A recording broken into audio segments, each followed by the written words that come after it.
अस्सलाम वालेकुम स्टूडेंट, कैसे हैं आप? उम्मीद है आप सब खैरियत से होंगे। आज हम एक बहुत आसान टॉपिक डिस्कस करने लगे हैं। हमने आज देखना है कि जो क्वाड्रेटिक इक्वेशन होती है, standard quadratic equation a x square plus b x plus c is equal to zero. ये जो स्टैंडर्ड क्वाड्रेटिक इक्वेशन है जिसमें पहले एक्स स्क्वायर होना चाहिए, फिर एक्स होना चाहिए, फिर कांस्टेंट होना चाहिए, फिर इज इक्वल टू जीरो होना चाहिए। तो इस फॉर्मेट को हम कहते हैं स्टैंडर्ड क्वाड्रेटिक इक्वेशन। तो स्टैंडर्ड क्वाड्रेटिक इक्वेशन को प्यारे बच्चों सॉल्व करने का तरीके जो है वो कौन कौन से हैं? एक तरीका है हमारे पास कंप्लीटिंग स्क्वायर मेथड, दूसरा हमारे पास तरीका है फैक्टराइजेशन मेथड, और जो थर्ड मेथड है वो हमारे पास होता है बाय यूजिंग क्वाड्रेटिक फार्मूला। तो आज हम सीखेंगे कंप्लीटिंग स्क्वायर मेथड क्या है। स्टूडेंट्स, इंतहाई आसान फार्मूला है, सिर्फ आपने ये रूल फॉलो करने यहाँ पे, और आज के बाद आपको कभी भी क्वाड्रेटिक फार्मूला हो या कंप्लीटिंग स्क्वायर मेथड हो या फैक्टराइजेशन मेथड हो, आपको कभी भी ये भूलेगा नहीं। एक दफा आपने इस लेक्चर को आखिर तक जरूर देखना है। और इससे पहले अगर आपने मेरे चैनल को सब्सक्राइब नहीं किया तो आप मेरे चैनल को सब्सक्राइब जरूर कीजिए और बेल आइकन को प्रेस कीजिए, ताकि बहुत आसान तरीके से जो मैथमेटिक्स की जाए वो आप तक लम्हा बलम्हा पहुंचती रहे। तो स्टूडेंट, हम स्टार्ट करते हैं। हमारे पास ये एक क्वेश्चन है, हमने सपोज किया है 2x² minus 6x minus 20 is equal to 0। ये क्वेश्चन जो है ये अगर देखा जाए तो ये इस फॉर्मेट पे पूरा उतर रहा है। पहले x² वाली वैल्यू है, फिर x वाली वैल्यू है, फिर x के बगैर वाली वैल्यू है, x² फिर x के बगैर वाली वैल्यू। ये फॉर्मेट हो, उसके बाद हमने ये मेथड लगाने होते हैं। कंप्लीटिंग स्क्वायर मेथड लगाना हो या फैक्टराइजेशन मेथड लगाना हो या क्वाड्रेटिक फार्मूला यूज करना हो। तो स्टूडेंट, हमारे पास ये एक स्टैंडर्ड क्वाड्रेटिक इक्वेशन दी गई है। अब हम इसको सॉल्व करते हैं। तो स्टूडेंट, सॉल्व करने के लिए यहां पे कुछ रूल मैंने लिखे हैं। ये रूल सबसे पहले आपने फॉलो करने और ये हर स्टूडेंट को याद होने चाहिए। पहला रूल क्या है? पहला रूल स्टूडेंट्स ये है कि coefficient of x square must 1। कि जो एक्स स्क्वायर है, एक्स की बात यहां पे हम नहीं कर रहे, हम एक्स स्क्वायर की बात कर रहे हैं कि जो एक्स स्क्वायर का कोएफिशिएंट है वो हमारे पास 1 होना चाहिए। अगर 1 के अलावा कोई और कोएफिशिएंट हो तो हमने उस कोएफिशिएंट से पूरी इक्वेशन को डिवाइड कर देना है, ताकि वहां से वो कोएफिशिएंट खत्म हो जाए और वहां पे 1 आ जाए। तो पहले रूल को फॉलो करते हुए, यहाँ पे कोएफिशिएंट 2 है, 1 नहीं है, तो हम 2 पे पूरी इक्वेशन को डिवाइड करेंगे। जब हम पूरी इक्वेशन को 2 पे डिवाइड करते जाएंगे तो इसके नीचे आ जाएगा 2x² over 2 minus 6x divided by 2 minus 20 is equal to minus 20/2 is equal to 0/2, 0 ही होता है। तो हमने इसको ये देखा x² minus 3x minus 10 is equal to 0। तो स्टूडेंट्स, हमारे पास x² का कोएफिशिएंट जो है वो इस वक्त 1 आ चुका है। अब हमारे पास नेक्स्ट क्या प्रोसीजर है? नेक्स्ट रूल हमारे पास ये है कि separate constant value at right hand side. के जो कांस्टेंट वैल्यू है यहाँ पे, क्योंकि वो स्टेप हम सॉल्व कर चुके हैं, यहाँ पे जो कांस्टेंट वैल्यू है स्टूडेंट्स हमारे पास, इस कांस्टेंट वैल्यू को राइट साइड पे अलग कर लेना है हमने। हम लिखेंगे x² minus 3x is equal to 10। तो जब हमारे दो स्टेप्स क्लियर हो गए, अब हमने तीसरा स्टेप स्टूडेंट्स कैसे करना है, ये कंसेप्ट आपने ध्यान से समझना है। कोई बच्चा भी इस स्टेप को मिस ना करे, ताकि आपका कंप्लीटिंग स्क्वायर मेथड जो है वो हमेशा के लिए आपको ज़हन नशीन हो जाए। यहां पे आप एक दफा इस स्टेप को इजाफी लिख लें। आप लिखें x² माइनस 3x, फिर थोड़ी स्पेस छोड़ दें, इज इक्वल टू 10 लिख लेते हैं। ये स्पेस क्यों छोड़ी है, यहां पे मैं बात बताता हूं। Add square of half of coefficient of x in both side. यहां तो वो कह रहा है कि जो x है, x स्क्वायर की बात नहीं अब कर रहा, अब वो कह रहा है कि जो x है, x के कोएफिशिएंट का हाफ लेना है, उस हाफ का स्क्वायर जो है वो दोनों साइड पे ऐड कर देना है। तो x का कोएफिशिएंट स्टूडेंट हमारे पास है 3, तो 3 का हाफ जो है वो 1.5 नहीं करना, पॉइंट में नहीं जाना, हमने फ्रैक्शन में रहना है। 3 का हाफ जो है वो बनता है 3/2। तो हम लिखेंगे प्लस 3/2 का स्क्वायर दोनों साइड पे ऐड कर देना है। 3/2 का स्क्वायर हमने ऐड कर देना है। वो कह रहा है कि x का जो कोएफिशिएंट होता है वो जितना भी हो उसके हाफ का स्क्वायर दोनों साइड पे ऐड कर देना है। तो ये हमने ऐड कर दिया, ये तीसरा स्टेप हमारा कंप्लीट हुआ। उसके बाद वो कह रहे हैं कि क्लोज द स्क्वायर, वो जो स्क्वायर हमने कंप्लीट करना था, जो स्क्वायर हम मुकम्मल करना चाह रहे थे, वो कह रहा है कि आप उस स्क्वायर को क्लोज करें।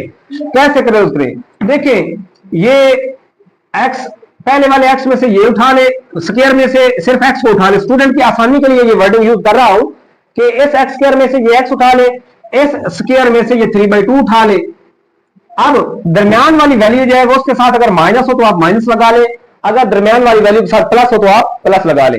तो ये माइनस लगा लिया। अब वो जो स्क्वायर था, यूं करें कि आप इस स्क्वायर को इकट्ठा दोनों के ऊपर लिख दें।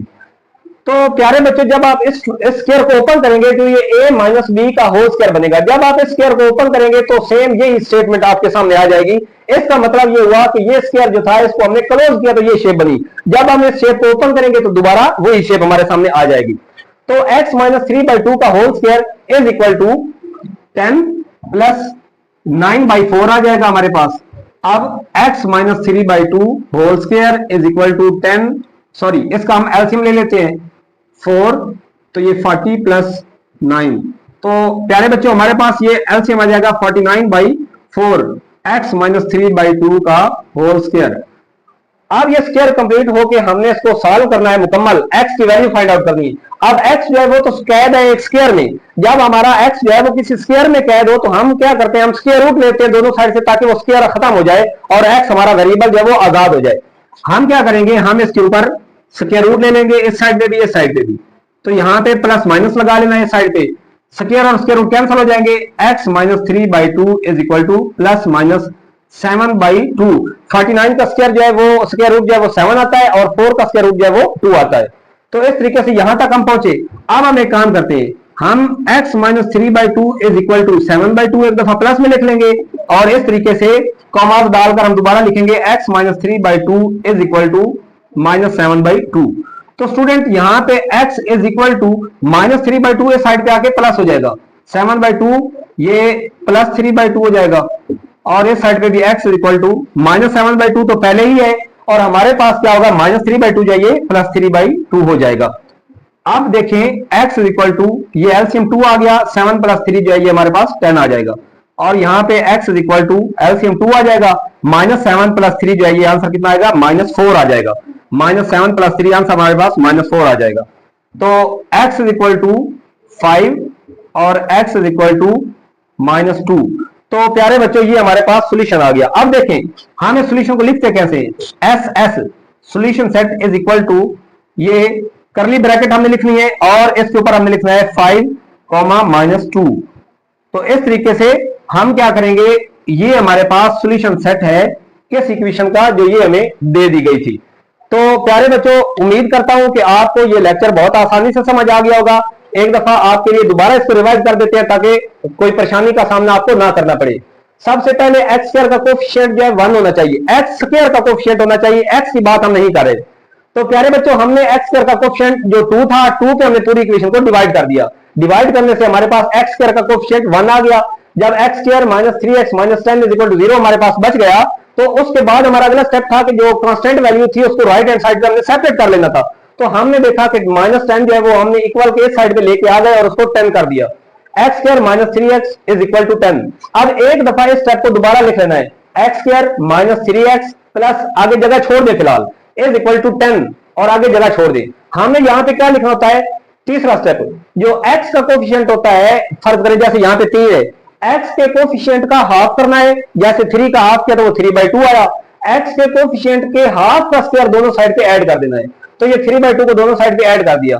फिर स्क्वायर कंप्लीट करने के लिए बच्चों को आसान जुबान में समझाने के लिए मैंने क्या किया कि इस स्क्वायर में से x उठा लिया, इस स्क्वायर में से 3/2 उठा लिया और अगर दरमियान वाली वैल्यू में माइनस था तो माइनस लगा दिया, अगर प्लस हो तो प्लस लगा देना है और आपने इन दोनों वैल्यूज को ब्रैकेट में क्लोज करके ऊपर इन दोनों का इकट्ठा स्क्वायर डाल देना है। तो प्यारे बच्चों ये होता है स्क्वायर को क्लोज करना, स्क्वायर को कंप्लीट करना। अब इस स्क्वायर a माइनस बी का होल स्क्वायर इसको जब ओपन करेंगे तो ये वाली वैल्यू आएगी, इसका मतलब ये कि हमने कंप्लीटेड स्क्वायर मेथड जो है वो हम सही परफॉर्म कर रहे हैं। तो इस तरीके से हमने मुकम्मल जब सॉल्व किया तो ये हमारे पास सॉल्यूशन आ गया। अब यहां पे आखिरी बात की वजाहत करना चाहूंगा कि ये प्लस माइनस हम क्यों लिखते हैं। स्टूडेंट देखें आपके पास वेरिएबल एक ही है, जब आपके पास एक ही वेरिएबल हो तो आगे स्क्वायर रूट आ जाए तो उसके साथ प्लस माइनस लगाने के एक ही वेरिएबल की डिफरेंट 2 पॉसिबल वैल्यूज हो सकती हैं। लेकिन अगर यहां पे होता है x minus Y whole square, यानी 2 वेरिएबल आ जाते हैं, x minus Y whole square आता, फिर यहां आगे कुछ वैल्यू होती, फिर जब हम स्क्वायर रूट लेते तो फिर हमने यहां पे साथ प्लस माइनस नहीं लिखना होता क्योंकि अलग अलग वेरिएबल की अलग अलग वैल्यूज होती है। तो उम्मीद है आप सबको समझ आ गई होगी। नेक्स्ट वीडियो में हम आपको फैक्टराइजेशन मेथड से आगाह करेंगे और वो मेथड भी इंतहाई आसान होने वाला है। देखिएगा इजी एजुकेशन।